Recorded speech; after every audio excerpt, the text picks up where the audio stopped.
Gostaria de hoje, em homenagem, né, às mães, estar trazendo uma mensagem e, em primeiro lugar, quero expressar a minha gratidão ao Senhor pela vida de cada uma das mães que estão aqui presentes. Que Deus abençoe sua vida, que Deus derrame graça.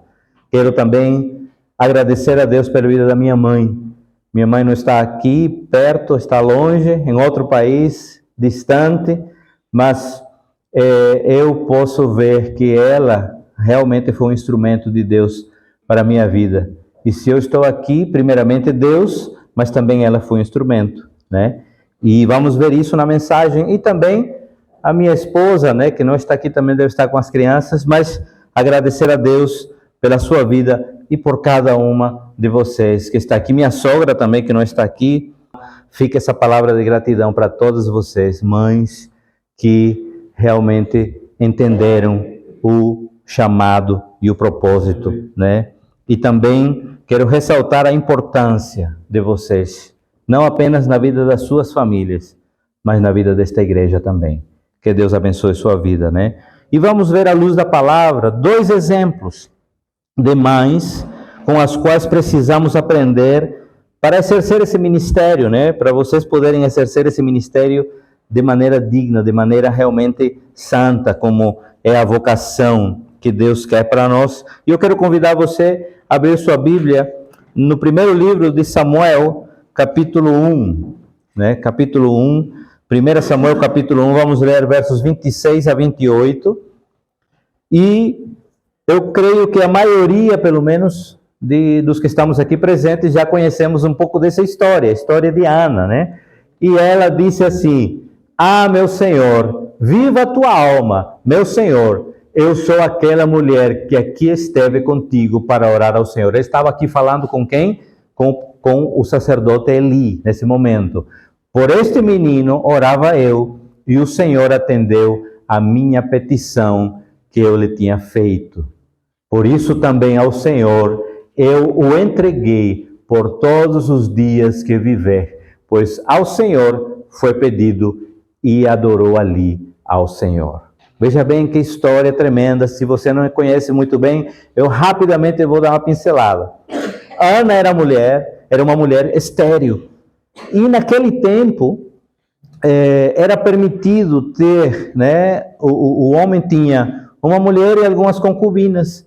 E existia, né, uma concubina, que era Penina, junto com Ana, né? E elas, um pouco como que Penina disputava, porque Penina tinha a madre aberta, ela tinha filhos, e Ana não.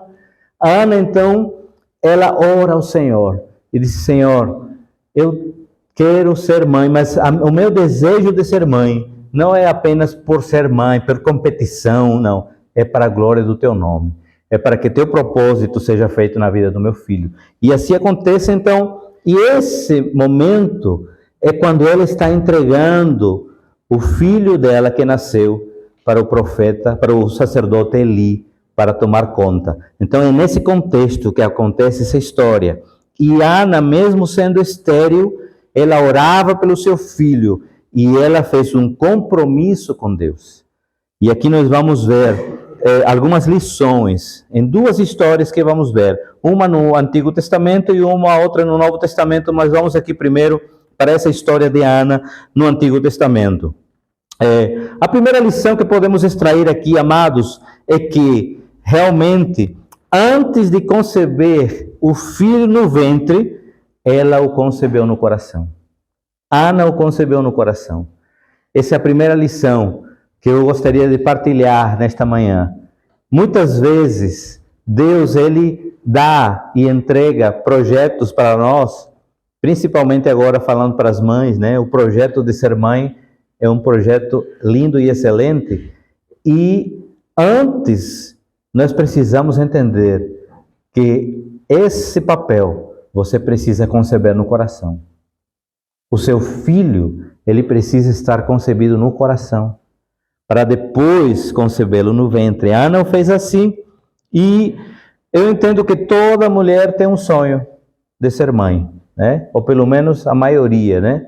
A maioria das mulheres tem esse sonho de ser mãe. Algumas de maneira natural, outras mães do coração, quando existe adoção, e outras ainda no âmbito espiritual, quando há uma filiação discípulo, né, de discípulos, de discipulado, de poder ajudar pessoas a conhecer mais do reino e a encaminhá-las no reino. Isso também se torna uma maternidade espiritual, digamos assim. E existe esse desejo íntimo que Deus colocou no coração da mulher. E a mulher, ela então tem esse sentimento. Mas o que mais me chama a atenção na história de Ana é que ela, pela fé, ela concebeu o seu filho Samuel, porque ela era estéril.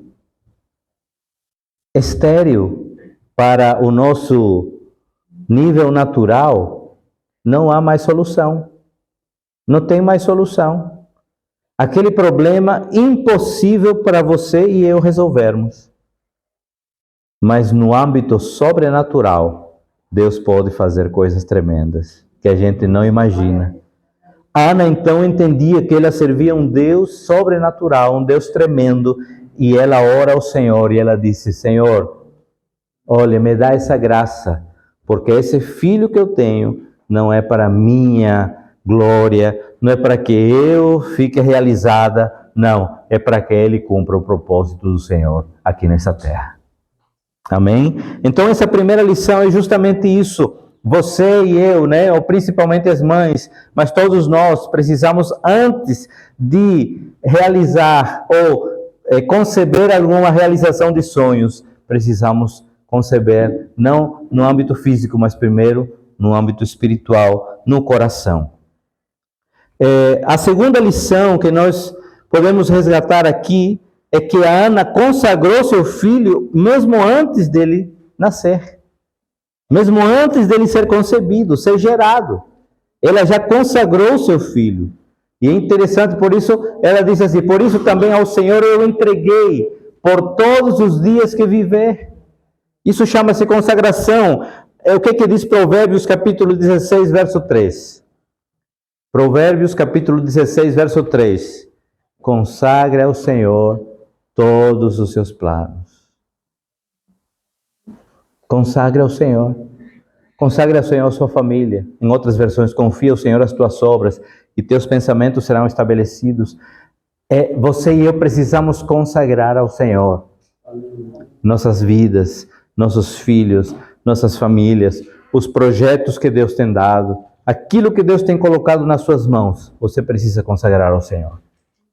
Sabe por quê? Porque só assim os nossos pensamentos, aqueles sonhos que nós anelamos, serão estabelecidos. Porque quando nós entregamos a Deus, Ele vai fazer. Quando nós retemos, sou eu que faço, aí não vai, porque é na mão do homem.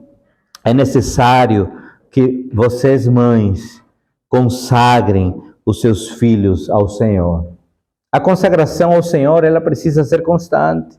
Você entregou ao Senhor, mas você, né, muitas vezes, é como aquele exemplo, né? Que eu entrego, toma Gerlene, mas não entrego. Certo? Por quê? Não, porque é meu. Obrigado, Gerlene. Muitas vezes nós queremos fazer assim com nossos filhos. É teu, Senhor, não, mas agora não. É teu, Senhor, não, mas assim não.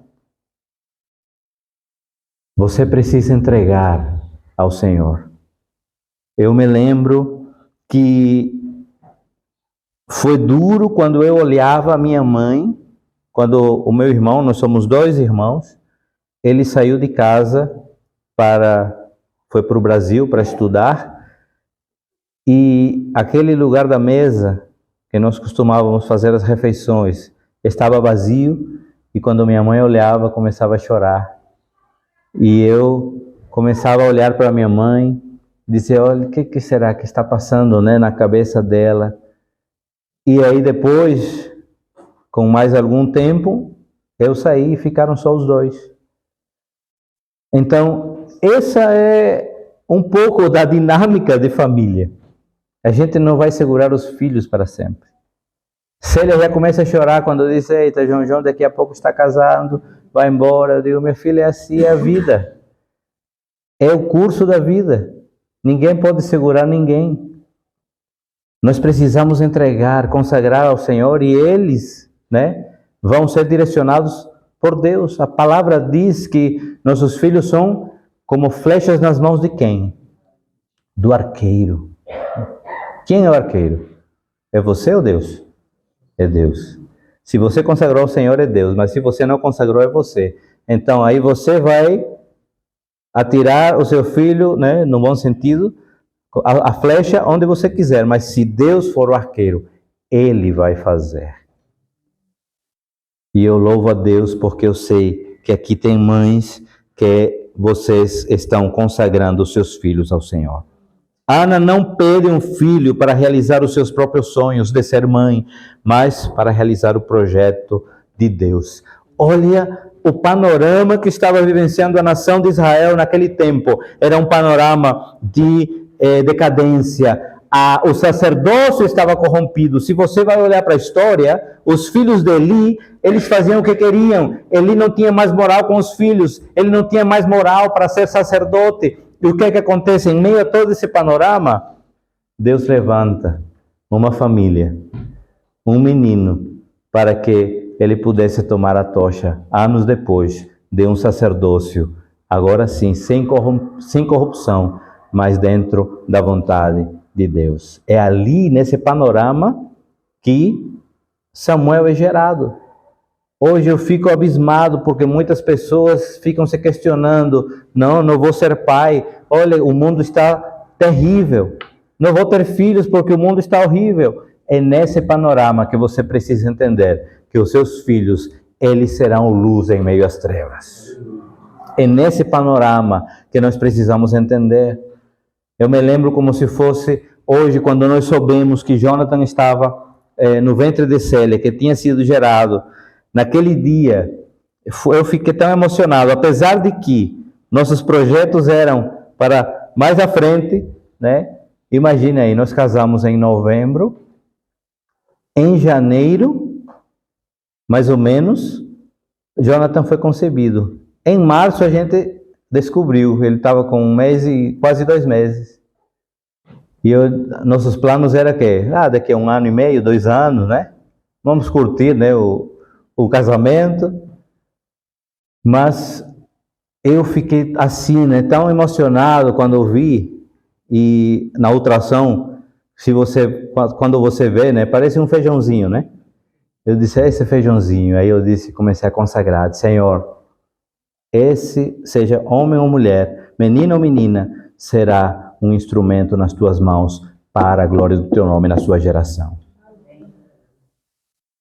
E nós precisamos fazer isso todos os dias, e assim fizemos, e louvamos a Deus. Então, mesmo vivendo em todo esse panorama, você não precisa temer.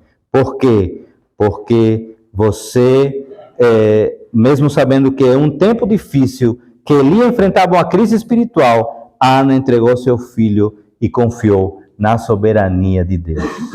Se você e eu confiamos na soberania de Deus, não temos por que temer. Não se questione, mãe ou pai, em relação aos tempos que estamos vivenciando. Tem algumas pessoas que não querem mais nem fazer planos, né?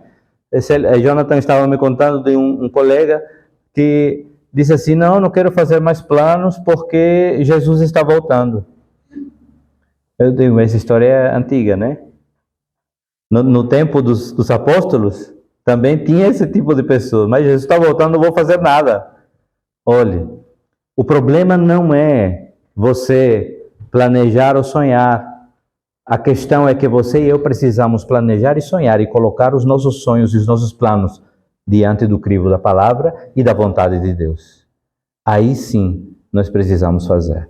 Isso é importante. Então, não tenha medo. Deus está no controle. Vamos agora passar para um outro, né, exemplo que está no Novo Testamento, 2 Timóteo, capítulo 1, verso 5.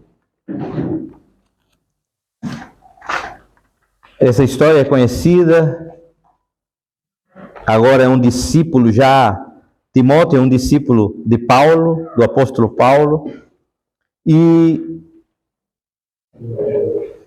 essa terceira lição que nós vamos extrair fala um pouco sobre a educação cristã. Olha o que diz então 2 Timóteo capítulo 1, verso 5. Trazendo à memória a fé não fingida que há em ti, a qual habitou primeiro em tua avó Loide e em tua mãe Eunice, e estou certo de que também habita em ti.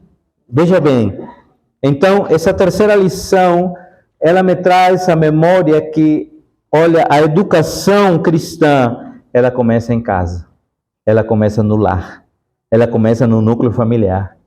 É importante que nós entendamos isso. Não deve existir um abismo entre o que pregamos e o que vivemos. Não deve. Por quê? Porque os nossos filhos, pais e mães, principalmente mães, os nossos filhos, eles estão atentos não ao que nós falamos, mas eles olham o nosso exemplo. Lembra, né? Daquela história do pai que está em casa e diz assim: menino, você não pode mentir, tá bom? Tá certo, pai. Aí chega o cobrador, bate a porta: pai, é fulano. Não, diga que não estou. E aí? Você fala que não pode mentir, mas ao final você mente. Então o que vai falar mais alto para a vida do seu filho? O que você falou ou o que você fez? As atitudes. As atitudes falam mais alto. É por isso que o mundo está como está. Porque muitos achamos que, vamos falar isso. Não, nós precisamos viver o que pregamos e pregar o que vivemos.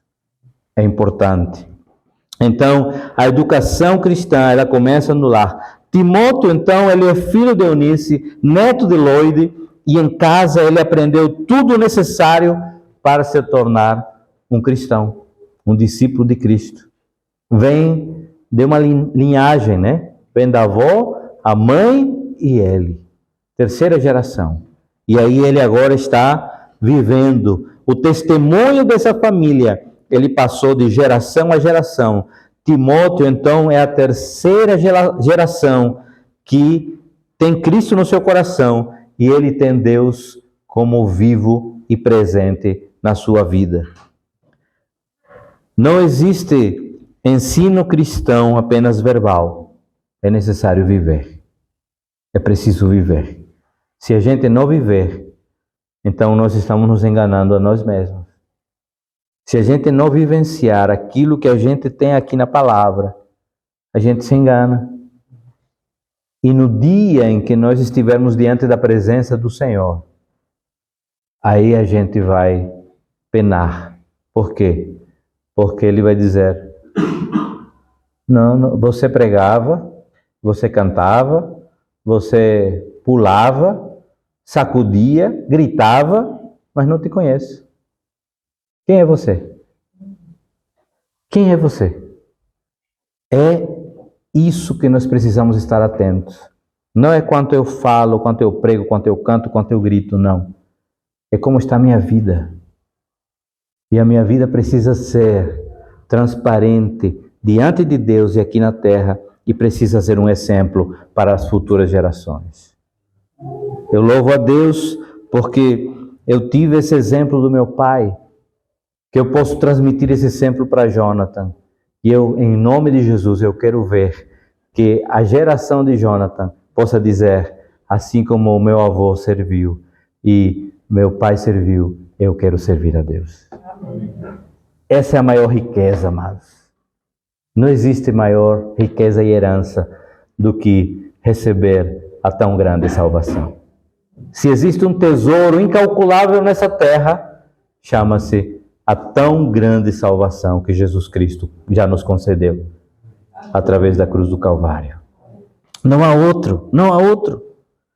E aí então, o exemplo é a única forma eficaz de ensinar aos nossos filhos. É a única forma eficaz de ensinar aos nossos filhos. Essa é a única, não há outra.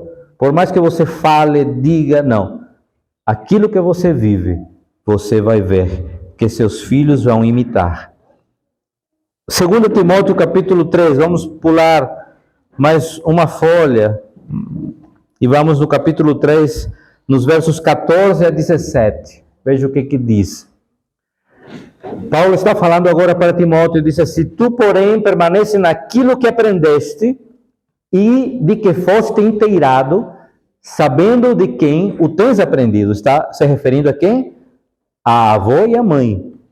E que desde a tua meninice, em algumas versões diz, desde a tua infância, sabes as Sagradas Escrituras, que podem fazer-te sábio para a salvação, pela fé que há em Cristo Jesus. E aí, esse texto, ele serve como uma base teológica para nós adotarmos a doutrina da palavra em nossa vida. Verso 16. Toda a Escritura é devidamente inspirada e proveitosa para ensinar, para repreender, para corrigir, para instruir em justiça. Para que o homem de Deus seja perfeito e perfeitamente instruído para toda boa obra. Em outra versão, esse texto, ele vai dizer assim, para que o homem de Deus seja apto e plenamente preparado para toda boa obra. Quando fala aí perfeito, não é que nós possamos ser perfeitos aqui nessa terra, porque ninguém é perfeito, só perfeito a um, Jesus Cristo. Mas a perfeição é aptidão para aquilo que a gente recebeu para fazer. Então é importante que a gente entenda isso. Então, desde a infância, Timóteo foi instruído pela sua mãe e pela sua avó. Essa é a maior herança que podemos deixar aos nossos filhos. Nos enganamos quando pensamos, que construindo bens materiais, impérios aqui, nessa terra, a gente vai deixar uma boa coisa para os nossos filhos. O que acontece geralmente quando os pais morrem e deixam muitas coisas materiais para os filhos? Brigas, contendas, não é? Lamentavelmente, na grande maioria acontece isso. Há uma briga, porque eu quero esse, porque eu quero aquilo, não, porque para mim é melhor a empresa, não, porque eu quero o prédio. Para quê? Tudo isso vai passar. Mas a melhor e maior herança, então, é que a gente possa, desde pequeno, ou mesmo que a gente conheceu a Cristo depois, mas desde que a gente conheceu a Cristo, nós possamos ser instruídos, entendendo o nosso propósito aqui na Terra.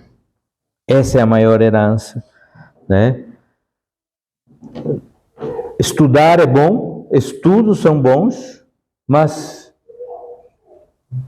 título universitário não salva ninguém. Eu venho de uma família por parte de pai que valoriza muito os estudos. E eu agradeço a Deus porque é importante. Tenho tios que têm PhD e metem na goela dos sobrinhos para fazer e para ter PhD. Eu tenho uma formação universitária e uma formação teológica, mas isso não me garante ser salvo. Porque tem tantos mestres e doutores que não têm a Cristo. Tem tantos homens, PhDs, com conhecimentos, que não entenderam o verdadeiro sentido do propósito de Deus aqui na Terra, para a sua vida. E de que servem os títulos? E aqui eu não estou dizendo que não é importante estudar, eu incentivo. Inclusive falo para Jonathan, estude porque é importante. Mas isso não é tudo aqui na vida. Isso não é o que vai salvar você ou me salvar no dia em que a gente estiver face a face com o Senhor. Mas a salvação, ela é questão de fé. Nesse quesito eu posso estar tranquilo com Jonathan, porque eu me lembro como se fosse hoje, Jonathan tinha mais ou menos uns 7 anos de idade, quando ele estava passando por uma EBF, EBF da igreja. E EBF é uma escola bíblica de férias, na metade, em julho, né? Nas férias de julho, geralmente é feito essa EBF nas igrejas. E depois de uma aula, Jonathan chega e olha para mim e disse: pai, depois de uma aula eu fiquei sem entender. Eu não tenho certeza da salvação. Com 7 anos de idade. Eu disse: meu filho, vamos orar. Porque você precisa ter certeza e convicção. E aí nós oramos. Eu conversei com ele, ele entendeu. E ele nesse momento, no quarto. Lembra, meu filho, no quarto? Não lembra, né? Ele aceitou Jesus. E com 9 anos de idade, ele confirmou essa decisão quando eu tive o privilégio de batizá-lo. Olhe como é tremendo isso. Não existe. Se eu hoje fosse recolhido pelo Senhor, já estaria satisfeito, porque meu papel já fiz. Agora é com Ele. Ele precisa agora correr atrás dos sonhos que Deus tem para a sua vida. Nós precisamos compreender isso. Então, mães, assim como Eunice, né? Você instrua a sua criança. Falamos isso domingo passado, não, ou foi na vigília, não me lembro agora. Não dê o telemóvel para o menino, dizendo assim: oh, está incomodando muito, toma, deixa de incomodar. Não. Você precisa instruir o seu filho da melhor maneira. Por quê? Porque esse mundo tem tantas estratégias, inclusive muitas coisas tem no telemóvel, nas redes sociais, no computador, para distrair. Se consegue distrair a vida nossa de adultos, imagina uma criança. Toda e qualquer coisa que o inimigo quer introduzir na vida do seu filho está à distância de um clique. Cuidado. Cuidado. Porque um clique pode destruir a vida do seu filho. Eu estou falando isso com muito temor, tremor e amor. Por quê? Porque é uma orientação que eu fiz com Jonathan. Jonathan só teve telemóvel com 12 anos de idade, porque eu sabia que não era o tempo antes disso dele pegar no telemóvel. Então nós precisamos entender. E cada vez está muito mais aberto isso. Coisas que aparecem no telemóvel, né? Sugestões do maligno mesmo, que aparecem assim, descaradamente. E se a criança, às vezes não tem noção, clicou e já está. Já se envolveu com tantas coisas. E a gente precisa entender que o nosso papel como pais, e vocês mães que têm esse ministério de estar justamente em casa, cuidando. Hoje, permita-me dizer isso com muito amor, mas também entendendo que nossa realidade é um pouco diferente e complicada. Mas se você recebeu de Deus o chamado para estar em casa, cuidando do seu filho, da sua filha, não fique triste. Porque hoje nós queremos terceirizar. E nós não sabemos que ensinos estão dando na escola, na creche, em outro lugar, ou deixando alguém para tomar conta do nosso filho. E se você não tem condições e trabalha, vigie, olhe aquilo que está sendo, né? Eu me lembro que um dia, o ano passado, né, Júnior estava falando comigo sobre algumas coisas que estavam introduzindo na escola de Inés, da nova era, do yoga, né? É muito sutil. É sutil. E se você e eu não percebemos isso, quando olharmos e cairmos em si, já é tarde. Porque as crianças, elas aprendem tudo. Até os 7 anos de idade, a criança é uma esponja. Ela absorve tudo. Passou dessa idade, ela já, né, começa a absorver, mas não tanto quanto até os 7 anos de idade. Então, são idades que são muito fundamentais. É por isso que, na cultura judaica, até os 7 anos de idade, a criança já sabia os livros da lei. O Pentateuco ela já sabia de cor. Com 12 anos de idade, ele sabia os históricos, os poéticos e os proféticos. Imaginem como era essa criação. Por isso que Eunice, e Paulo está dizendo, olha, você foi instruído com a palavra.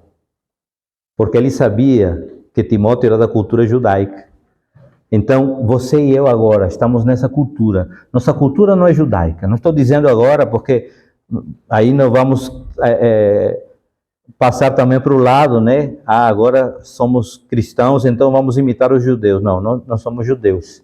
Nós somos ocidentais, mas vivemos na cultura do reino. Então, nossa cultura, não precisamos imitar culturas, precisamos aprender sobre aquilo que nós precisamos vivenciar através da palavra. A palavra que precisa direcionar nossa vida. E aí, então, nós precisamos entender que toda essa questão é importante na nossa vida, na vida dos nossos filhos. E você é instrumento, mãe, você é instrumento na vida do seu filho. Então, por último, e a quarta lição, lembre-se que vale a pena o esforço e dedicação de ensinar os seus filhos no caminho que devem andar. Vale a pena.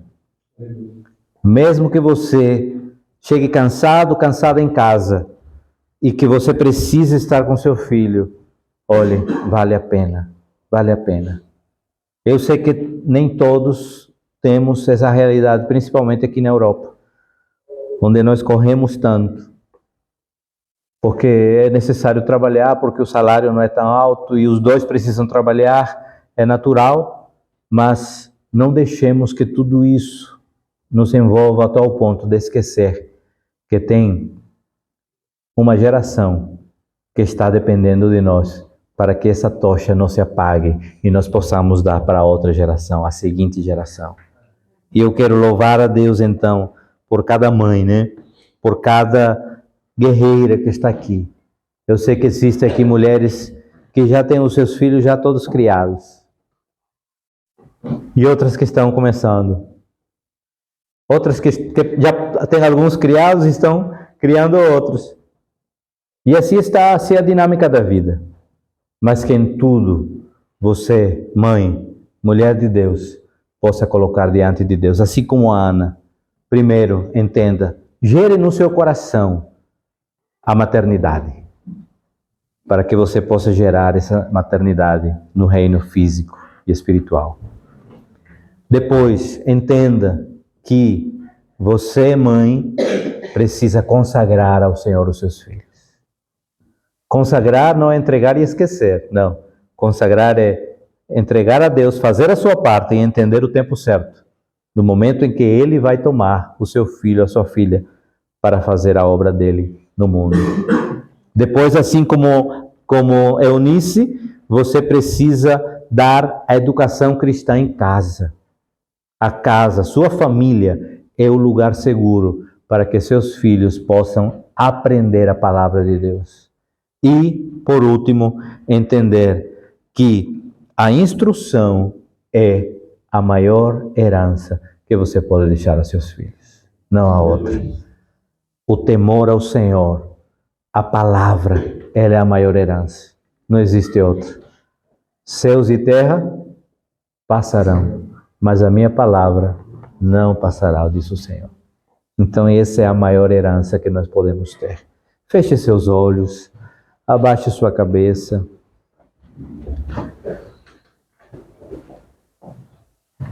Vamos orar. Declarar ao Senhor a nossa gratidão, mas também orar. Não sei como está o teu coração, talvez você às vezes se culpa como mãe, como pai, mas não é essa mensagem não é para culpar, é para orientar.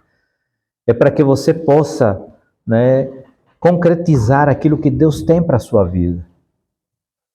Que nós possamos clamar ao Senhor, que nós possamos buscar dEle, porque Ele está no controle. Se o Senhor não edificar a casa, Em vão trabalhos que edificam. Coloque tudo diante das mãos de Deus. Consagremos tudo ao Senhor, tudo ao Rei, tudo ao Pai. Enquanto você faz a sua oração, daqui a pouco vamos louvar. Mas eu gostaria de que nós orássemos juntos e colocássemos nossas vidas, a vida das nossas famílias, dos nossos filhos. Pai, em nome de Jesus, eu quero apresentar os teus filhos.